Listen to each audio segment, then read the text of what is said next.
Aba, parang hindi ka na naisip kung nasaan si Catherine Bernardo.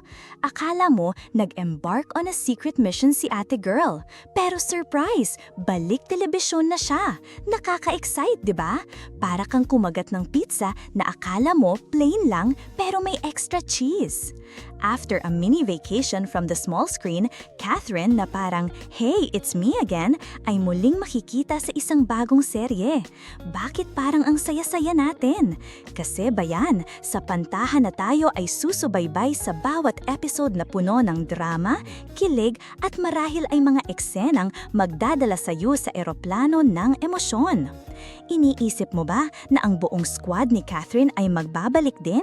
Ano na kaya ang gagawin ng real queen of maluha-luha? Abangan ang mga eye-roll na pasabog mula sa kanya kasi tiyak na ang mga eksenang may hugot ay mukhang wagas. Kaya, markahan ang inyong mga kalendaryo. Huwag maging sip-sip na friend na di nakasubaybay. Time to rekindle that Catherine fanatic fire. Handa na ba kayo sa drama? Wala tayong choice. Kaya sulitin na lang ang popcorn at siyapatan ng mga quotable quotes. Mamaya, ito na ang TV comeback na inaasahan ng lahat. Ready ka na ba mga beshi? Let's go!